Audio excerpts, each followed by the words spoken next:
which was very much important related to Chishti, that was language and communication. Then comes Sufis and the state.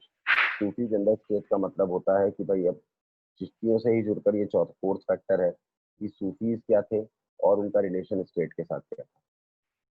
Then next point आ जाता है, ये यहाँ से हमें start करना है।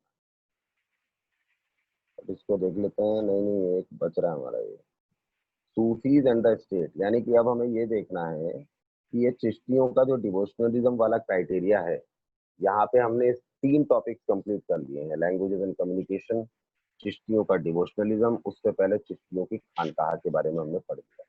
तो काफी कुछ बेसिक डिटेलिंग हम लोग कर चुके हैं। लास्ट का जो पॉइंट है डिवोर्स चिश्तियों में, आई थिंक तो that is that what was the relation of actual of the Sufis with the state in which they used to live।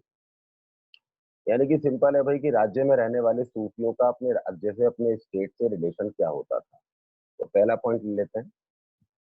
Their traditions were related to austerity and far from worldly power based on absolute isolation from political power। पहली बात तो सूफियों की जो परंपराएं थी, जो traditions Sufis follow करते थे, उनके ट्रेडिशंस बिल्कुल औसत थे। औसत मतलब ऑब्वियसली दुनिया से अलग, थोड़ा सा ऊपर वाले से लिंक होके अलग ही दुनिया में वो चलने वाले लोग थे। इसीलिए अपने आप को विश्व की किसी भी तरह की ताकत से वो अपने आप को बहुत दूर मानते थे और वो बहुत दूर अपने आप को रखते भी थे, क्योंकि वो ये मानते थे कि एक ही पावर है और उस एक ही पावर के बेसिस पर हमें अपने ट्रेडिशंस निभाने हैं। That's why we don't need any kind of worldly power जो किसी एब्सोल्यूट पावर पर डिपेंड करे। तो यानी कि सिंपल है, जो उनके ट्रेडिशंस थे सूफियों के, वो ट्रेडिशंस इतने ऑस्टेट थे कि आई थिंक वो काफी थे उन सूफियों को दूर रखने के लिए दुनिया की किसी भी ऐसी ताकत से जो कहीं ना कहीं पॉलिटिकल पावर से जन्म लेती है। यानी कि इनका पॉलिटिक्स से कोई लेना देना नहीं था और अपने आप को उन्होंने बिल्कुल एब्सोल्यूट लेवल पे आइसोलेट कर रखा था पॉलिटिकल पावर से, जिसमें कि उनका ये मानना था कि ना ही हम पॉलिटिक्स में, मतलब ना ही हम पॉलिटिकल पावर से कुछ ड्राइव करना चाहते हैं और ना ही हम किसी भी पॉलिटिकल पावर का मीडियम बनना चाहते हैं। यानी कि वो कोर्ट में भी बैठना पसंद नहीं करते थे राजाओं को, उन्हें दरबारों में भी बैठना पसंद नहीं था राजाओं के राजनीतिक रूप से। वो ना पॉलिटिकल डिसीजंस में आई थिंक पार्टिसिपेट करने की उनकी इच्छा होती थी, ना ही वो पॉलिटिकल, आप कह सकते हैं कि जो आप कह सकते हैं पूरा जो स्ट्रक्चर होता था उनका, उसमें पार्टिसिपेट करने की वो इच्छा रखते थे। उनके सिंपल वो ट्रेडिशंस में रहते थे और ट्रेडिशंस उनके इतने स्ट्रैट, इतने पायस किस्म की उनकी लाइफ शेड्यूल थी that they used to keep themselves away from worldly power by keeping them absolutist, by keeping them absolutely isolated from the political power। Second point आ जाता है, therefore Sufis accepted non-demanded grants from the political elites। अब यार देखो, obviously अब आप एक बात समझ गए, जो आदमी निस्वार्थ स्तर पे लाइफ जीता है, if a person is trying to live such a life which is I think quite far away from selfishness, तो यानी कि भाई उस आदमी को आपसे कुछ चाहिए नहीं। इसलिए उस आदमी को आपसे कुछ चाहिए नहीं तो वो आदमी आपके पास आएगा भी नहीं, ठीक है, क्योंकि आपका उससे सेल्फ इंटरेस्ट है ही नहीं। तो सूफियों का यही था कि भाई उनका कोई सेल्फ इंटरेस्ट तो किसी राजा से नहीं था, ना उसके मंत्री से था, ना उसके मंत्रिमंडल से था। इसलिए ऑब्वियसली राजाओं से उनको क्या डिमांड करनी है, कोई डिमांड नहीं करनी। इसलिए राजाओं से उनको ना कोई डिमांड करनी होती थी और ना डिमांड करने की जरूरत उनको पड़ती थी, because they were not in that mode so as to demand from the kings. जरूरत नहीं थी उनको उसकी। अब कहोगे मतलब क्या है इसका? मतलब सिंपल है कि सूफियों को बिना उनकी डिमांड के पॉलिटिकल एलाइट यानी कि राजनीतिक धुरंधरों की तरफ से गिफ्ट मिलते रहते थे, ग्रांट्स मिलती रहती थी, समझ रहे हो आप? गिफ्ट मान लो, ग्रांट्स मान लो। ग्रांट्स होता है छूट, छूट तो बहुत सारी चीजों में मिलती है, लाइक लैंड ग्रांट्स दे दी, ठीक है, लाइक टैक्स ग्रांटेशन दे दिया, लाइक कहीं पे अगर कोई विजिट हो रही है सूफियों की, उसको स्पॉन्सर कर दिया। तो यानी कि सूफियों को कोई भी चीज डिमांड करने की जरूरत होती नहीं थी। Without procuring their demands they used to get many of their grants from the political elites without demand। Third point, hence the charitable trust settled up by the sultan. और इसीलिए सूफियों की टाइम टाइम पर बिना demand के grants पहुंचाए रखने के लिए समय समय पर from time to time different different सुल्तान जो होते थे उन्होंने चैरिटेबल ट्रस्ट बना दिए, समझ रहे हो? यानी कि आप कह सकते हैं कि चैरिटी करने के लिए उन्होंने अपने ट्रस्ट बना रखे थे और उन ट्रस्ट को जिम्मेदारी दे रखी थी that from time to time you will have to keep helping, यानी कि helping तो क्या कह सकते हैं, but you will have to keep granting the Sufis according to their need, according to their requirement, जो भी ठीक हो, बस इस्लाम प्रोपगेट होना चाहिए, ठीक है। इसीलिए पॉलिटिकल एलाइट्स उनको अपनी तरफ से सुविधाएं ही बहुत देते थे पहले, by opening the charitable trust. यानी कि आप कह सकते हैं ना कि भाई खैराती संस्थाएं वो खोल देते थे और खैराती संस्थाओं के बेसिस से उन सूफियों को from time to time help या एड या आप कह सकते हो ग्रांट्स मिलती रहती थी from political power. Next point, the Chishtis accepted donations in cash and kind for food, clothes, living quarters, and ritual necessities, somehow increasing the moral credibility of the sheikh, attracting people from all walks of life who believed in their miraculous powers, supported by the kings too for security purposes. अब इससे आप अंदाजा लगा सकते हैं कि चिश्तियों की popularity कितनी होगी और कितनी होने के साथ क्यों होगी। रीजन इसके साफ है। आप कहोगे सर फिर भी स्पेक्यूलेट करके हमें बता दीजिए कि चिश्तियों की पावर कितनी थी और क्यों थी। देख लो भाई कितनी और क्यों, अभी तक आप उनके बारे में काफी रीड कर चुके हैं। तो on the basis of their devotional ethics आप देख चुके हो भाई, why they were praised, why they were so popular among their people. अब बात आती है, कोई भी आदमी ज्यादा तब पूजा जाता है जब आर्थिक रूप से, इकोनॉमिकल रूप से वो कुछ ऐसा करे जो सामने वाले को लगे कि इसको पैसे का लालच नहीं। तो एक ऐसा इंसान जिसकी इमेज पब्लिक में ऐसी बन जाती है कि इसको पैसे का लालच नहीं है, he is not a greedy person, he is not in greed of a money और ऑफ एनीथिंग, तो वो एक संत की तरफ उसकी इमेज बनने लग जाती है। तो पैसा ही एक ऐसी चीज होती है जो हर आदमी को आदमी बनाए रखता है। जो आदमी पैसे के ऊपर उठ जाता है उस आदमी को फिर पब्लिक भी, मतलब जनता भी, और मतलब बहुत ऊपर मानने लगती है। तो चिश्तियों के साथ भी ऐसा ही था। क्यों, ऐसा क्या था भाई? आपको अच्छी तरह पता है, just in the above point और in the above point we discuss that कि भाई the sultan used to open the charitable trust and those charitable trusts used to help the Chishtis by providing them non-demanded grants from time to time, जो demand चिश्तियों के बिना उन तक पहुंचती थी वो करते ही नहीं। आप कहोगे सर तो जो ग्रांट्स मिलती थी सुल्तान की तरफ से चिश्तियों को वो क्या होता था असल में? देखिए डोनेशन चिश्तियों तक तो जाती थी, यानी कि चिश्तियों तक जो डोनेशंस मान लीजिए या जो भी आप कह सकते हैं कि उनको जो भी खैरात मिलती थी, या सो कॉल्ड हम कह सकते हैं कि भाई चैरिटी की जाती थी उनको, वो काफी प्रकार की होती थी। नॉर्मली कैश भी होता था, कैश मतलब उस टाइम पे मोहरे सिक्के ये सब होते थे, चलते थे, तो वो होता था। या फिर आप कह सकते हो सुल्तान की तरफ से 10 दिन का खाना, 100 दिन का खाना, 150 दिन का लंगर, 200 दिन का लंगर from time to time charity में आता रहता था उनके पास। या कपड़े, या भाई घर दान में मिल जाते थे कि भाई लिविंग क्वार्टर्स हैं, आप यहाँ रहिए या अपने फॉलोअर्स को यहाँ रखवाइए। उसके अलावा रिचुअल नेसेसिटीज, यानी कि परंपरागत रूप से जो उनके धर्म से जुड़ी हुई जो कुछ इंपॉर्टेंट चीजें होती हैं, उनकी requirement from time to time पूरी हो जाती है। तो इससे क्या है, लोगों में क्या है, जो शेख थे उनकी क्रेडिबिलिटी बहुत ज्यादा बढ़ गई। उन्हें लगा कि these are very moral people, they are trying to propagate and they are trying to hit Islam in some different way, in some other way. इसीलिए क्या है, देश और आप कह सकते हैं पूरे उपमहाद्वीप, सब कॉन्टिनेंट के, इंडियन सब कॉन्टिनेंट के अलग अलग फील्ड से जुड़े हुए अलग अलग तरह के लोग शेखों की तरफ अट्रैक्ट हुए।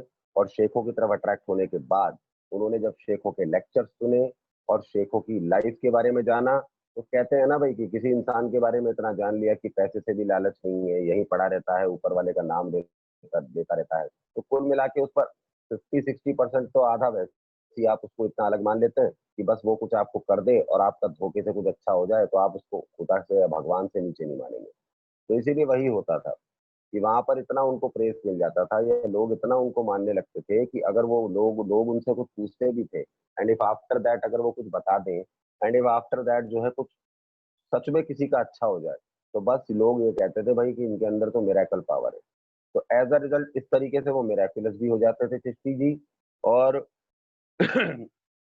और उस तरीके से लोगों में वो मिरेकुलसली भी पॉपुलर हो जाते थे। यानी कि कुल मिला के एक तरफ राजाओं और सुल्तानों की तरफ से उनको सिक्योरिटी मिलती थी, दूसरी तरफ उनकी मिरेक्युलस पावर्स पर पब्लिक को बहुत ज़्यादा भरोसा हो गया था। तीसरी बात, इसीलिए अलग-अलग वॉक्स ऑफ लाइफ यानी कि अलग-अलग फ़ील्ड्स ऑफ लाइफ से लोग उन तक आते थे और उन तक जुड़ते थे। क्यों? क्योंकि जो चलाते थे, इस पूरी खानकाहों को या चिश्तियों को, मतलब चिश्तियों में जो मेन होते थे शेख, उन शेखों की जो क्रेडिबिलिटी थी, स्पेशली मॉरल क्रेडिबिलिटी बहुत बढ़ गई थी। क्यों? क्योंकि सिंपल है, अ, उन तक जितना भी डोनेशन आता था, वो जिस वे से आता था, उस वे से उस वे की वजह से लोगों में काफ़ी इमेज उनकी बन गई।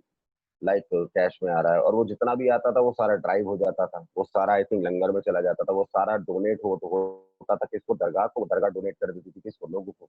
तो इसलिए और इमेज बन गई कि भाई शेख साहब भगवान से कम नहीं है, अल्लाह से कम नहीं है। Next point, the above led the kings to sort upon the Sufis to associate with them for legitimation politically like Turks did for the establishment of Delhi Sultanate. ध्यान से सुनिएगा, ये बहुत गहरी बात है। To resist the opposition of their subjects, as Sufis derived their authority directly from God, not depending upon jurists to interpret the Sharia alike ulama. अब देखिए, एक बहुत इंपॉर्टेंट बात थी।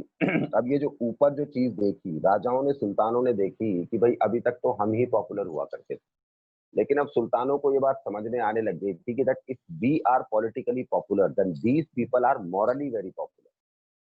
तो राजाओं को और सुल्तानों को ये बात समझ में आने लग गई थी कि अगर हमें आगे कामयाबी पानी है, अगर हमें आगे बढ़ना है, तो हमें इन सूफियों को अपने साथ पॉलिटिकली जोड़ना पड़ेगा। ऐसा उन्होंने ठाना। दूसरी बात, उनके सामने एग्जाम्पल्स भी थे। लाइक आप कहोगे जैसे, लाइक जो दिल्ली सल्तनत स्थापित हुई, when Delhi Sultanate got to establish in India, which started from I think कह सकते हैं कुतुबुद्दीन ऐबक। तो दिल्ली सल्तनत को इस्टेब्लिश करने में तुर्कियों की बहुत मदद ली गई थी, तुर्क्स की। अंडरस्टूड? उसके बाद चाहे राजा अफगानी हो चाहे तुर्क हो। तो यानी कि with the help of Turks the establishment of Delhi सल्तनत, अपने आप को दिल्ली सल्तनत ने इतना स्ट्रांग बना लिया था तुर्क्स के बेसिस पर कि किसी भी तरह का अपोजिशन पब्लिक का, जनता का दिल्ली सल्तनत के खिलाफ खड़ा ही ना हो पाए। और स्पेशली जनता में उस धर्म के लोगों का जिनका इस्लाम से कोई लेना देना नहीं था। ऑब्वियसली आप मेरी बात समझ गए होंगे। यानी कि जैसे तुर्क्स ने दिल्ली सल्तनत को एस्टेब्लिश किया by making the aura so strong that की ऑपोजिशन सुल्तान के खिलाफ, ऑपोजिशन सल्तनत के खिलाफ रेजिस्ट ही ना कर पाए। और अपोजिशन में आप मुझसे पूछोगे कौन होता था अपोजिशन में? सब्जेक्ट। सब्जेक्ट मतलब जनता। जनता में भी वो जनता जो मुसलमान नहीं होती, जो इस्लामिक नहीं होती थी। ऑब्वियसली सल्तनत चलानी है तो उनको लगता था कि नॉन मुस्लिम्स जितने भी हैं उनको दबा के रखो, दबा के भी ना रखो तो उनको इस तरीके से रखो कि वो रेजिस्ट करने लायक अपने आप को समझे ही ना। ठीक है? और इस काम में आप कह सकते हो, इसी काम में राजाओं को इसलिए लगता था कि अगर हम पॉलिटिकली जोड़ लेंगे इन सूफियों को तो हमारा काम आसान इसलिए हो जाएगा क्योंकि सूफियों की जो इमेज पब्लिक में बनी हुई है वो ऐसी बनी हुई है कि सूफियों की डायरेक्ट अथॉरिटी उनको गॉड से मिलती है। ये अल्लाह के बंदे हैं, ये खुदा के बंदे हैं। तो इसलिए ये हमारा काम बड़े प्यार से और बड़े आराम से कर देंगे नॉन मुस्लिम्स को मोटिवेट करने में। ठीक है? क्यों? क्योंकि इनको शरिया के नियमों को बताने के लिए उलेमा की ज़रूरत नहीं पड़ेगी। ये खुद ही शरिया अपनी वैसे ही फ़ॉलो करते हैं जैसे फ़ॉलो होनी चाहिए। तो इनकी शरिया को जब लोग सुनेंगे, इनके लॉज़ के बेसिस पर लोग हमसे जुड़ेंगे और स्पेशली नॉन मुस्लिम्स जुड़ेंगे और वो मुस्लिम्स में कन्वर्जन होंगे। यानी कि स्ट्रेट अवे वो कन्वर्जन भी चाह रहे थे। नॉन मुस्लिम्स मुस्लिम्स में कन्वर्ट होकर इस्लामीकरण हो देश का, और इस्लामीकरण इतना हो जाए या फिर आप इस्लामीकरण भी ना हो तो इस्लाम से इतना खौफ खा जाए नॉन मुस्लिम्स कि वो सल्तनत के खिलाफ खड़े होने की कोशिश ना करें। तो आई थिंक वही वाली बात है कि पॉलिटिकली वो स्ट्रांग थे और मॉरल बिल्डअप चाह रहे थे अपनी सल्तनत के लिए, अपने एस्टेब्लिशमेंट के लिए। Next point, they too believed that औलिया could intercede with God to improve the material and spiritual conditions of ordinary human beings. अब आप कहोगे सर एक बात बताइए कि एक काम तो राजा करता है क्योंकि उसे लगता है कि अगर ये करेंगे हम तो पॉलिटिकली हमें कुछ फायदा हो जाता है, भले उस काम पर उसका भरोसा हो या ना हो। एक काम होता है सर जिस काम को राजा करता है वो इसलिए होता है कि उसे भरोसा होता है कि इसके रिजल्ट हमें मिलेंगे, we will get the outcomes of it, we will get the results of it. तो सर काइंडली टेल अस कि ये जो भी करते थे राजाओं, राजा महाराजा, ये सब बिलीफ पे करते थे या सिर्फ पॉलिटिकल गेन का कुछ तुक्का वुक्का दिमाग में चलता था कि कुछ गेन हो जाएगा, इस बेसिस पे करते थे? तो इसका आंसर ये है कि वो जो भी करते थे वो पॉलिटिकल गेन के लिए तो चलो करते थे, बट उनको बिलीव भी था। That's why they started to do such thing. Next point है दे टू बी उसके अलावा ये भी बिलीव करते थे। एक तो वो ये मानते थे भाई कि ठीक है, सूफीज जो है वो डायरेक्टली गॉड से इंटरप्रेट करते हैं अपनी अथॉरिटी, इसलिए उनसे बड़ी अथॉरिटी को बन नहीं सकता।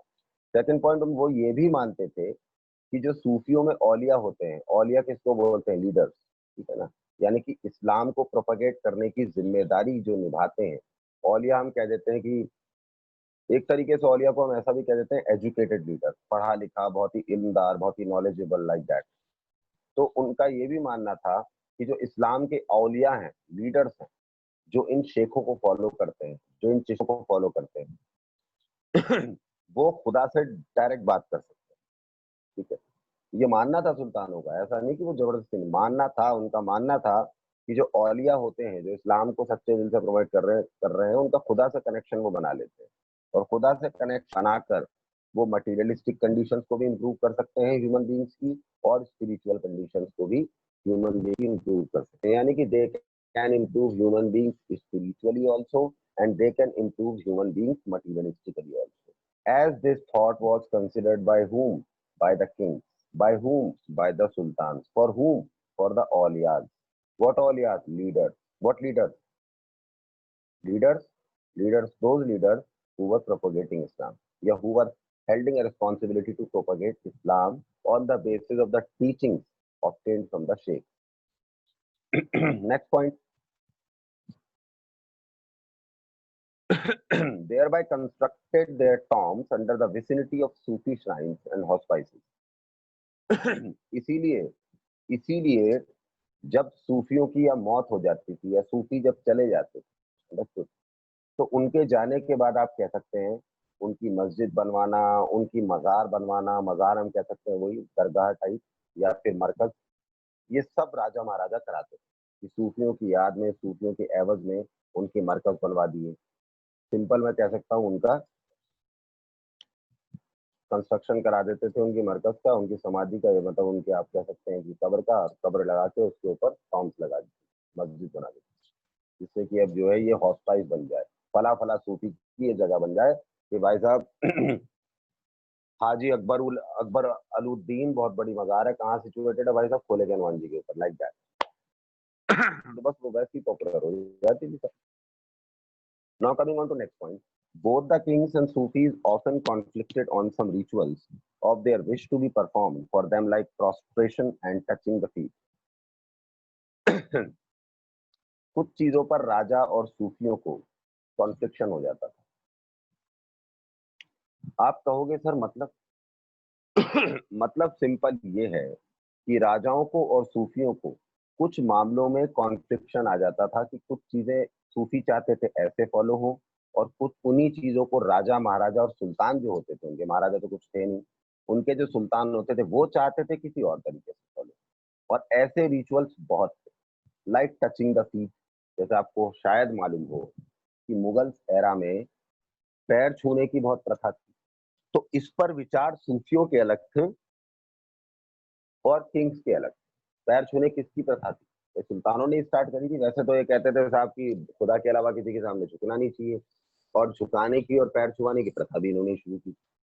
Wish to perform for them like prostration, एक दूसरी थी प्रोस्ट्रेशन। प्रोस्ट्रेशन का मतलब होता है कि राजा की शान में जैसे वो आता है ना, आपने देखा होगा गर्दन झुकी हुई साहब, जब सुल्तान के सामने आप एंटर हो तब गर्दन झुकी हुई हो, ठीक है? उसके बाद जब तक आप जो है मूव करके अपनी ओरिजिनल पोजीशन में लेते, तब तक गर्दन झुकी हुई रहनी चाहिए, राजा की आंखों में, आपकी आंखों में आंखें नहीं डाल सकते। That is prostration. इसके अलावा प्रोस्ट्रेशन में और भी कई चीजें आती हैं।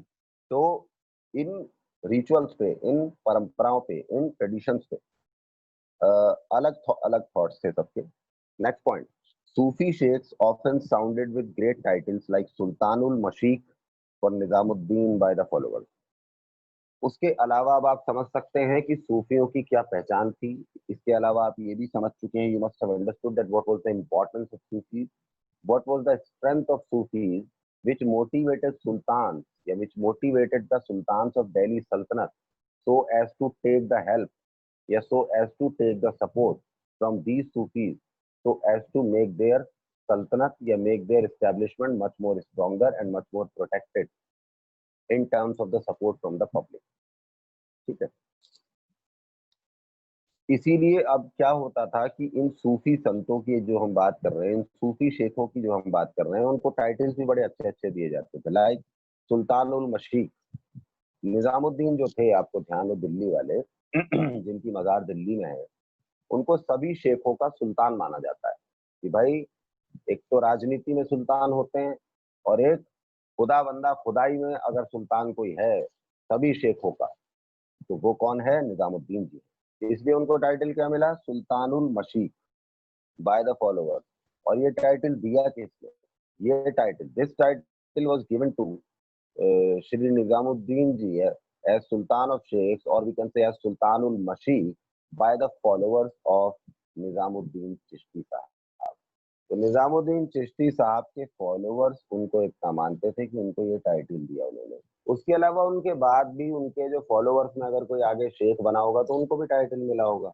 वो अलग बात है भाई. निजामुद्दीन जी का रेफरेंस हमने दो जगह केवल इसलिए लिया है क्योंकि निजामुद्दीन जी से बेटर एग्जाम्पल कोई हो नहीं सकता, because Nizamuddin Chishti's hospice is one of those greatest examples we can take through which we can understand the strength of Sufism, the strength of Sufi devotionalism during that era, at that point of time.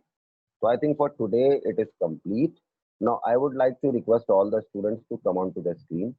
And I think if you have some doubt,